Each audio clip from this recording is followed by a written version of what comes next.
Your eyes on the times, you walk ready to speak up. But with so many problems, you're exhausted trying to keep up.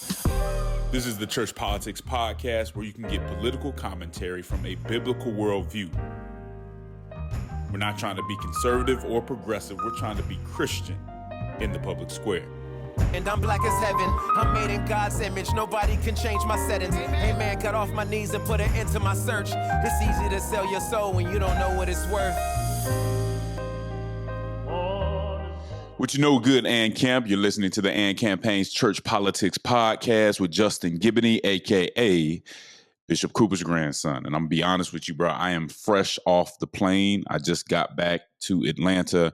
I'm going to be gone all week, but I had to make sure that I got an episode done for y'all, all right? So I'm getting this done. It's a little later than usual, but it had to be done. So I appreciate you all for joining me as usual. I'm coming actually from Trenton, New Jersey, or in the greater Philadelphia area. I was at the Perfecting Church. Such a wonderful church. Had a great time there. They had the Multiplicity Conference, which I got to participate in that. And then Pastor Brown let me come back to the church and preach twice on Sunday. And I'm really thankful for that. The week before, I was at Atlanta Westside Presbyterian Church.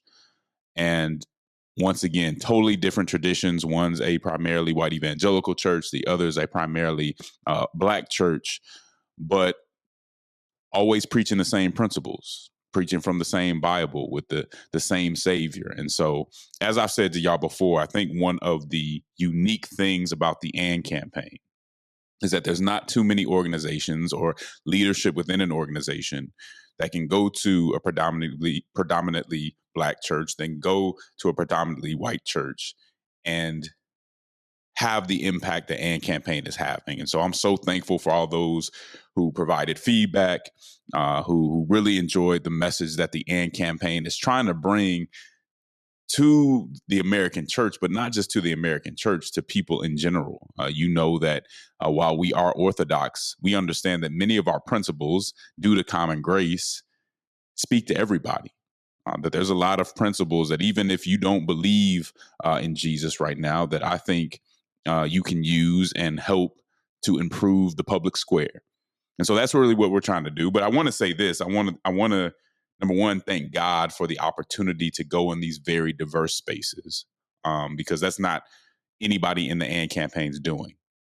Those doors are opened by God. Those doors are opened by God speaking to certain people's hearts and them saying, you know what, come in, we need to hear this message. And I'm just so grateful to be entrusted with those opportunities. So thank God for that. Thank God. And what it shows us too, thank God for all these opportunities. But really what it shows us too is that there is a chance for restoration within the racial conversation. And y'all know I just wrote an article in Christianity Today saying how racial unity was out of style. And I think to some extent it is, but it's no less of an obligation for Christians. And so I want us to keep that in mind as we move forward, that it's still an obligation for us to seek reconciliation, conciliation, whatever you want to call it, racial renewal, whatever your semantics are. It's still our obligation to pursue it. And there just has to be a remnant. Everybody ain't ready for it. Everybody's not there, but there needs to be a remnant who are really serious about saying we have to bring the church together. Because I don't see God blessing us if we're not trying to do that. And I think it certainly weakens the church's message and the church's impact on those around us. All right. So as always, you know what it is. I want to give a shout out to all our patrons and supporters for supporting us in what we do and how we do it. There are not too many podcasts where you're going to hear the conversations that we're having and hear them from a gospel-centered point of view. We don't pretend to have all the answers, none of that, but we do believe that we have a good understanding of the Christian framework and how to engage. I don't believe that Christians have to agree on every single issue. I think we have a framework that we need to abide by. And what the AND campaign tries to do is present you with that framework, not necessarily answer every question for you, but present you with that framework so you can think, as my man Michael Ware says, so you can think Christianly. Okay. If you're watching on YouTube, make sure that you like and subscribe. And if you want more of this information, if you want more of church politics, you can go to patreon.com/church politics and you can become a patron, a monthly patron, and you will get an extra segment. So after I do this segment, I'm going straight to a Patreon and I'm going to do a whole other segment for those people who have chosen to invest in the AND campaign. And today I'm going to talk about a quote that I heard from Ross Douthat, who is a Christian writer for the New York Times. And let me tell you what he said. The persistent weakness of liberal forms of religion is that they're attractive to people on their way out of religious belief, but they don't really pull people in. That's deep. Let me say that again. The persistent weakness of liberal forms of religion is that they're attractive to people on their way out of religious belief, but they don't really pull people in. Man, yeah. So I got to comment on that. I'm gonna save that commentary for the Patreon episode. But if you want to get that, if you want to ask me questions directly, because I know some of y'all try to sneak questions and feedback in without being patrons. If you want to do that, make sure that you become a patron, and you'll get even more of this podcast. All right. So let's go ahead and get into it. You know what it is. Grab your Bible, get your mind right, and prepare to think, not like a Republican, not like a Democrat, but to think like a Christian. And I want to start this episode off like we usually do with some scripture. I want to go to Acts 25 through 27. Acts 25, chapter 25. I'm sorry, Acts chapter 20, verses 25 through 27. Excuse me. Acts chapter 20. And it says, "Now I know that none of you among whom I have gone about preaching the kingdom will ever see me again. Therefore, I declare to you today that I am innocent of the blood of any of you. For I have not hesitated to proclaim to you the whole will of God." Some other interpretations say, some other versions, I should say the whole counsel of God. I have not hesitated to proclaim to you the whole will of God or the whole counsel of God. This is Apostle Paul talking to the church and saying, I'm about to go. I'm about to be taken from you. But if any of you have not received the gospel, if any of you have not caught on and taken this message into your heart, you can't blame it on me because I've preached the entire gospel to you.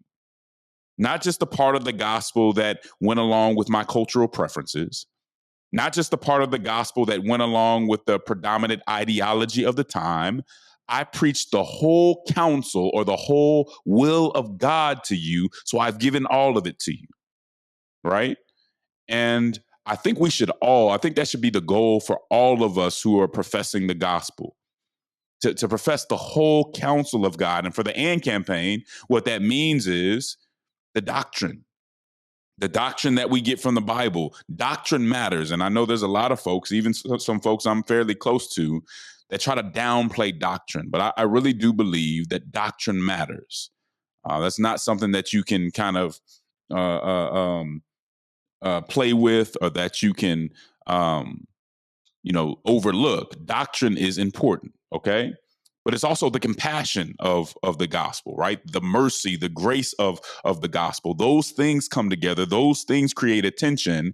And as Christians, I think we're responsible for the whole counsel of God, all right?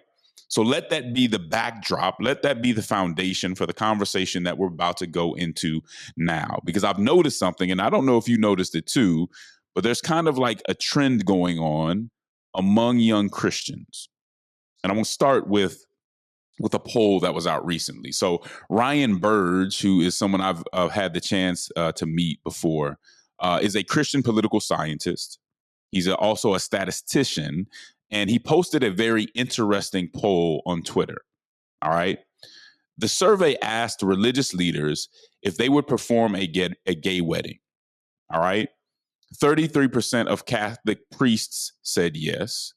63% of mainline Protestants said yes. Mainline Protestants are usually very progressive Protestants. So 63% of them said yes. And 5% of white evangelicals and black Protestants said yes. So that's one thing. But what was really interesting to me was the age breakdown for Catholics, right? That's what really stuck out to me about this poll. It showed that older Catholic priests were far more willing to conduct same-sex weddings than younger priests. Among those who were born before 1950, 61% said that they would do it.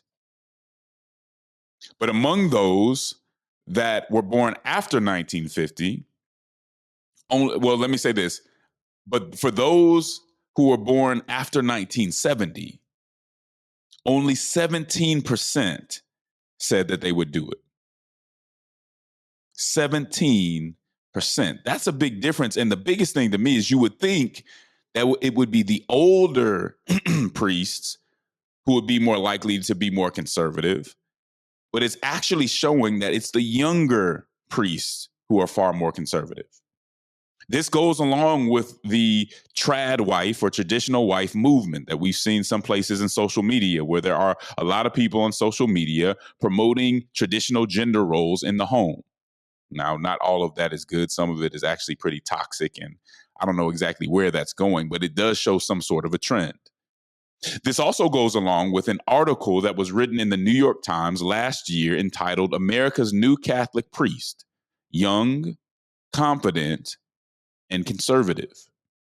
Here's some of what the article says. In an era of deep division in the American Catholic Church and ongoing pain over the continuing revelations of sexual abuse by priests over decades, there's an increasing unity among the young men joining the priesthood. They are overwhelmingly conservative in their theology, their liturgical tastes, and their politics. Priests ordained since 2010 are clearly the most conservative cohort of priests we've seen in a long time, says Brad Vermeulen, who is an assistant professor of sociology at the University of St. Thomas in Houston. He has studied the rightward shift of the American priesthood. Surveys tracking the opinions of priests have found that starting in the 1980s, each new wave of priests in the United States is noticeably more conservative than the one before it. Interesting to me, all right? It goes on to say that more than 80% of priests ordained since 2020 describe themselves as theologically conservative or orthodox, or very conservative and / orthodox. All right. And this is according to a national representative survey that surveyed 3,500 priests, and it was published by the Catholic Project at the Catholic University of America. But they said, but still, not a single surveyed priest. Listen, so you got the numbers I just gave you. Then it goes on to say, not a single surveyed priest who was ordained after 2020 described himself as very progressive. Not one. That's so interesting to me, because right now, and be in prayer for Pope Francis, right? Because as I understand it, he is sick. But I bring that name up to say he's fairly progressive, and so for the Pope to be fairly progressive, but for the trend under the Pope to be more conservative is just really interesting to me. Now, I want to say this before I get into this. As you know, I am Orthodox. The AND campaign is Orthodox. That's why I just said that doctrine matters, right? So we are theologically conservative to some extent, but not necessarily ideologically conservative, okay? So to me, this trend could be good or it could not be so good. If this trend is more, at the end of the day, if this trend is more about being just ideologically conservative, then I'm not sure how good that is. If this trend is truly, and here's the other thing, I've had conversations even with people in Protestant spaces who are saying that a lot of Protestant young women, even in the Black community, are becoming more conservative as, in part, a reaction to kind of the ratchetness and all the other stuff that's going on in secular society.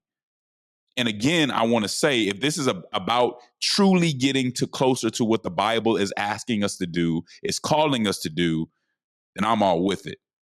If this is more of a theological or ideological conservatism, or just a fire and brimstone kind of theology, then all this is just another swing on the pendulum, and it'll swing back at some time soon. Okay? Because I believe that truly being conservative theologically, truly being orthodox theologically, will cause you to be somewhat progressive on some issues relative to where some on the right are today.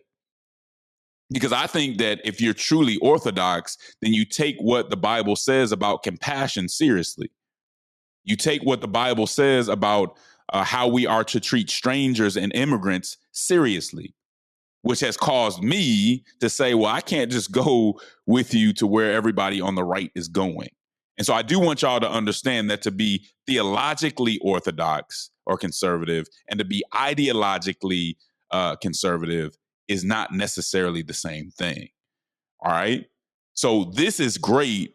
This is great to see, as long as it's about getting closer to the gospel and the whole counsel of God, not getting closer to this ideological way of seeing the world and way of seeing your neighbor. All right. But also let me say this. Look, I'm an elder millennial, right?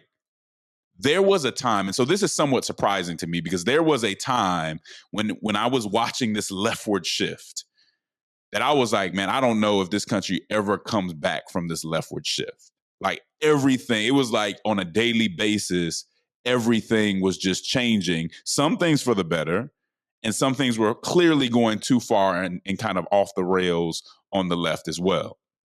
And so I remember my professors and all these different type of experts saying that, hey, because really it's a secularization hypothesis. Basically, the idea is, as time goes on, every culture, every group will become more secularized, will kind of become more progressive as they learn more. They learn, that progressivism is actually better. That's really what honestly was taught in colleges when I was there and things of that nature, that this was just the progression of humanity. Okay. Once you learn more about life and meet other people, you become more progressive. I never was clearly persuaded by that. But it did seem like that's where things were flowing. Okay. And it is interesting to see that change to some extent. Not all good ways. So I'm not just saying I'm relieved. The jury's still out to see whether this is good or bad or neutral. But it's certainly a change that I don't think a lot of people, especially in my generation, expected. And I'll be honest with you, the crazy shift leftward, because I think, when I say a shift leftward, I'm talking about going from a very self-righteous and condemnatory kind of moral, moral majority, okay, swinging from that. So trying to correct that, which I do think in many ways was wrong, we swung all the way to the other side. And so a lot of people in my generation, millennials and even Gen X, were kind of almost ashamed of that, and not all for a bad reason, but we're kind of like, bruh, I do not want to be seen as this Bible thumper who doesn't listen to people, who has no compassion for other people. And as we looked at that, I think we swung too far. And so it's almost like we were going out of our way to prove how progressive we can be. And I still know a lot of people in my generation who are still doing that. The thought while you're caught up in it is that that's going to continue to be the trend, going forward. And this just kind of proves that it's not. And I think this is part of the reason, in addition to Trump, and there's good reasons to be extremely concerned about what Trump is doing, and I'll get into that in a second. But even beyond what Trump is doing, I think part of the reason that you do see a lot of very progressive people crashing out, so to speak, is because this kind of dismantles an article of faith, right? the idea that history bends towards not just justice, but towards progressivism, that once people's eyes are opened, they become more progressive. And so people believed that as an article of faith because they believed that was a closer step to enlightenment. And once you step closer to enlightenment, you don't step back. Now, I never fully agreed that that was a closer step to where we're supposed to be, where God would have us be. But I do think that was the general understanding of the professional class. And I think it's still to this day is the understanding of the professional class, which is why this trend right now kind of blows all that up. Why this trend right now is very confusing to people. And it's really why groups like the AND campaign, people like myself, Lisa Fields, Esau McCauley, and folks like that, why people are very surprised by us. Because many of us went to progressive universities. I'm somebody who grew up in Denver, Colorado, progressive, went to Vanderbilt University, progressive, live in Atlanta, Georgia, progressive. I've been around progressivism. I understand the ethos of progressivism, and I still reject it, which is very weird to people because people feel like once you're exposed to it, once you're around other people, once you're enlightened, you will see the light and you'll move that way. And I said, no, I see the flaws. This is not as good as the gospel. There's a better way to do it. And that sometimes throws people off because that's not what people expect, right? That's not how the narrative of this progressive enlightenment is supposed to go. But I push back against that. And many of my friends are kind of a remnant of people who are pushing back against that. But maybe the next generation sees something. Maybe they understand that this secularization hypothesis, these progressive conclusions, and these progressive prophecies have failed. I'm hoping that they don't reject that stuff only to accept a more ideologically conservative point of view, which I'm going to tell you will fail you as well. So this, I don't know, man. This to me is very interesting. It's something to keep your eye on. I'll keep, kind of talking about it from time to time, but I can't say that I necessarily expected it, even though in my own life, I pushed away from some of the leftward stuff myself. Keep your eye on it. We'll be right back on the Church Politics Podcast. Your eyes on the times, you walk ready to speak up, but with so many problems, you're exhausted trying to keep up. This is the Church Politics Podcast, where you can get political commentary from a biblical worldview. We're not trying to be conservative or progressive. We're trying to be Christian in the public square. And I'm black as heaven. I'm made in God's image. Nobody can change my settings. Hey man, got off my knees and put an end to my search. It's easy to sell your soul when you don't know what it's worth. We are back on the Church Politics Podcast. I'm going to be straight up with y'all, man. I'm going to just keep it 100. And this probably ain't popular, but I don't think it's a bad idea to have a government agency that's going around trying to make sure that taxpayer money is being spent efficiently. That idea in general is not a bad idea to me at all.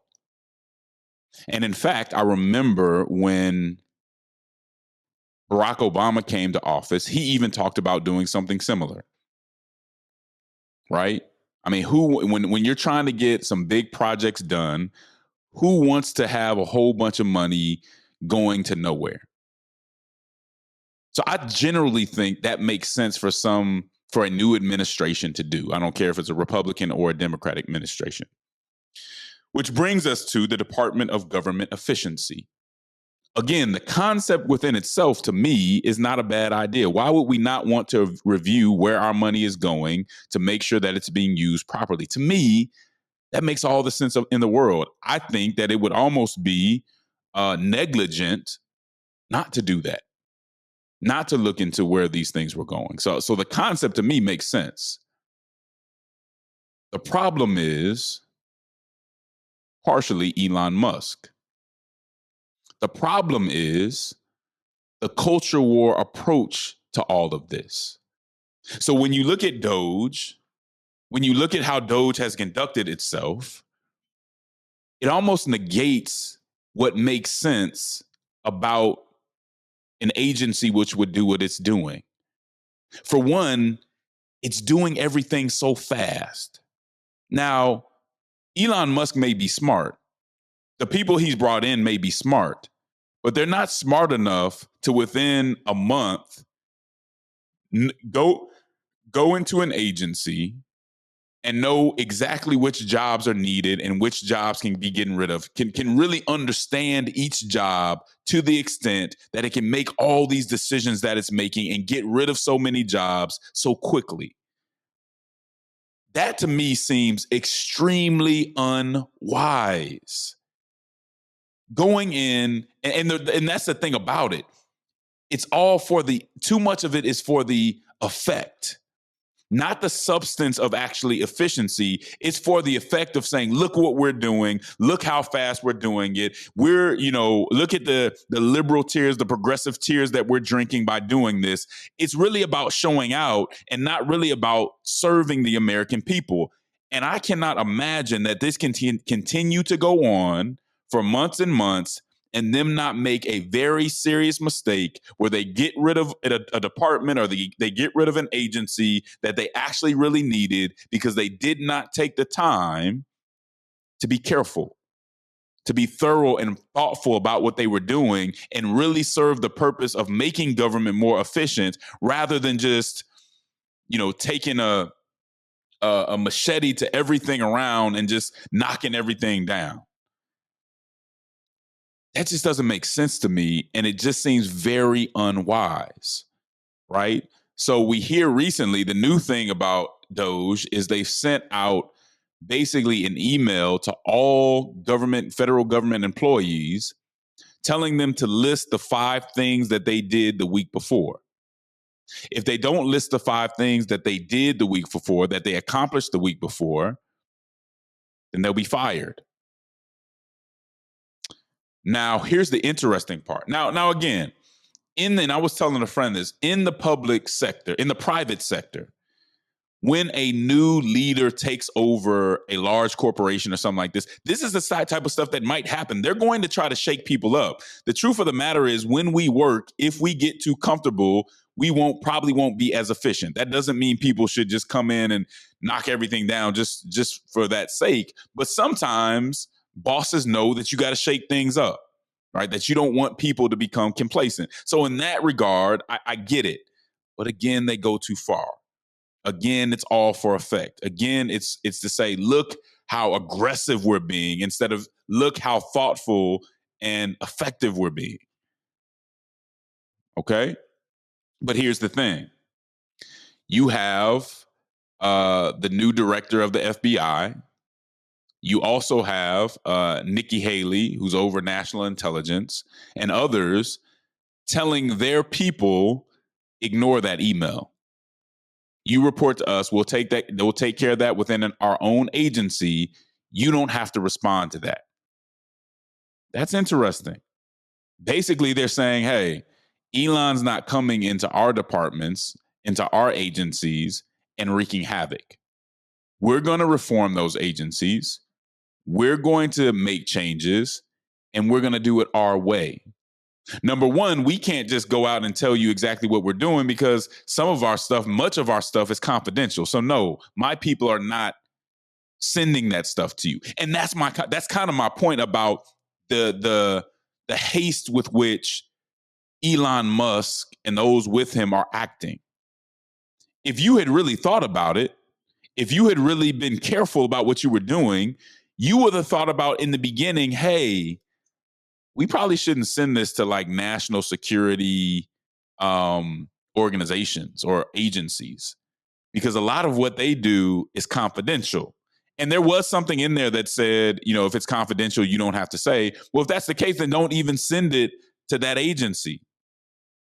But guess what? You're moving so fast and you're so determined to prove a point to the left that you're not doing it the right way.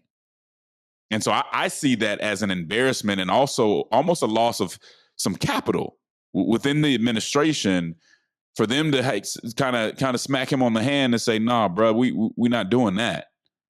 I'm going to run this. You don't run the whole government. I'm going to run this. I'm going to make those decisions. my people are not responding to this. So a little bit of drama, right? A little bit of drama when it comes to what's going on with Doge. Here's something else that came up with Doge, and I really don't want to talk about Doge every episode, but the truth of the matter is, there's a lot going on there. There's a lot of conversation. There's a lot of movement, and we need to report on it. Here's the other thing that people might not find so, well, some will, but some other people might not find so negative. There's talk of having a Doge dividend, meaning that if Doge can find like $1 trillion worth of savings within what it's doing, then they would actually send a check to taxpayers. So let's say, certain amount of trillion of dollars are saved, you could get a check for, let's say $5,000 from the savings that they made with Doge, right? That's something that Trump would do. He would put his name on the check and he would send it to you. That's not really conservative.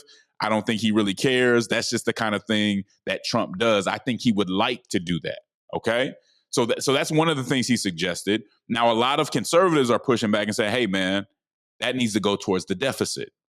And so the response has been, well, listen, only 1/5 of what we get will go to the American people. The rest of it will go towards the deficit. That's been one of the proposals. Now, that has to go through Congress. So there's a whole conversation there. But I would guess at the end of the day, if Trump says, hey, this is how it's going to go down, then that's how it's going to go down.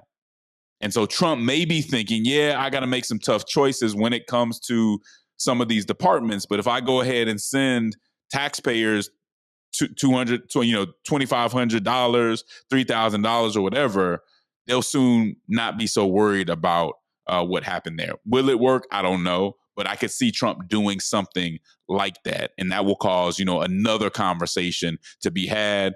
Elon Musk has said that he'll look into it, that he'll ask Trump about it. And Trump, has, some folks around him have indicated that that might be a good idea. Last thing that happened with Doge, and this is the whole interesting thing about like the relationship between Elon Musk and Trump is just so interesting, man. I just don't get it. Trump is usually someone that doesn't want anybody to look like they have more control than he is. He's somebody that's really quickly going to check you if you think you run something. He wants to let you know that he actually runs it. But that hasn't seemed to be the case as much with Elon Musk. Like Elon Musk seems to be doing what he wants to do until this last check, until some of the people in the administration pushed back against him. He seemed like he was doing pretty much whatever he wanted to do. And so when Trump was asked how he thought Elon Musk was doing with Doge, he said, he's doing okay, but I'd like him to be more aggressive. So, I did a lot of talking about what's going on with Doge, but apparently the president and many of those around him see it completely differently. We will be right back on the Church Politics Podcast. Your eyes on the times, you walk ready to speak up. But with so many problems, you're exhausted trying to keep up. This is the Church Politics Podcast, where you can get political commentary from a biblical worldview. We're not trying to be conservative or progressive. We're trying to be Christian in the public square. And I'm black as heaven. I'm made in God's image. Nobody can change my settings. Hey man, got off my knees and put an end to my search. It's easy to sell your soul when you don't know what it's worth. All right, we are back on the Church Politics Podcast. I think many of my Bible readers who listen to the Church Politics Podcast remember in 1 Samuel 8 when Israel asks for a king. Samuel was upset about this, and Israel says, no, we want a king to represent us, so we'll be like the other nations. They wanted a king, and the king they got, they saw why that wasn't such a great idea. But you may have heard about something that happened, I guess it was last week, and if you haven't, then let me inform you. The White House actually released a photo styling Donald Trump as a king on social media. Let me say that again. The White House released a photo of President Donald Trump dressed as a king on social media. According to Newsweek, the administration on their official Twitter account posted a fake paper cover in the style of Time magazine with the caption, "Congestion pricing is dead. Manhattan and all of New York is saved. Long live the king." Now, in context, number one, this is the White House's account. I don't know why the White House would be sending out anything that silly on social media. That doesn't make any sense to me. But it even gets worse if you look at the context of what's going on in America. You basically have around half of America, maybe a little less, who's worried about President Trump overstepping his executive authority, taking more power than he actually has. Then you have probably a fewer, but still a large number of people who really think that he's trying to be a dictator, that he's trying to be a fascist. And instead of standing up and saying, "Hey, I will follow the law. I will follow what the Supreme Court says. I will work with Congress when I have to. I want to assure you that I'm not trying to do any of the things that they're saying I'm trying to do." That could be a speech that he could give the people. Here's what I'm going to do. I will follow the law. I will follow the Constitution. But instead of doing that in true culture war form, what we get is a fake paper cover calling him the king. Now, that's one thing for that to come from just random people on Twitter. You almost expect that kind of stuff. That's one thing to even come from his campaign, right? But that's quite another thing to come from, again, the White House. And it brings up the question I've been asking in the last two segments. Do we want to find solutions that make America better? Or are we primarily concerned, and when I say we, I'm speaking as if, I'm in the Trump administration, right? Or are we primarily concerned about sticking it to the left? Is that really what the goal is? Because what I think is that, again, I think this is very unwise because I think it frustrates some of the things that they're trying to do. It loses a lot of good faith and reasonable people who want to say, I might not agree with you, but I'm hoping that you do the right thing. You completely turn people like that off, as you should, when you do stuff like this. When people have very serious concerns, and at best, you are ambiguous about saying that I'm not trying to be what they're telling you I'm trying to be. You'd rather play with it, joke around with it, be unserious about it when people are seriously concerned. That's not presidential. That's not serious. That's not what a statesman is supposed to do. I truly believe that there are a lot of things. I'm not an establishment guy, right? I truly believe that there are a lot of things in American government that need to change, that need to be reformed. I push back on a lot of my progressive establishment and conservative establishment friends and saying, sometimes it just seems like y'all want stuff to look good. And in some ways, while President Trump is certainly needs to be pushed back against, in certain ways, he's exposing what was already there. It doesn't look as good. It doesn't sound as good. But if you go back and you read what the Clintons did again in Haiti, right? They were saying the right things here. They looked right. The outside of the cup was clean. But if you look what they did in that country, how they gave jobs to family members and used the country here and there and left it off worse after millions of dollars were spent, then I think when you don't point that out, but you're talking about this other stuff, I think you just like to clean the outside of the cup. I think you just like things to sound good. So I agree that there are some things that needs to change. There are some things that needed to change in the FBI. Is bringing cash there the right thing to do? I wouldn't say that.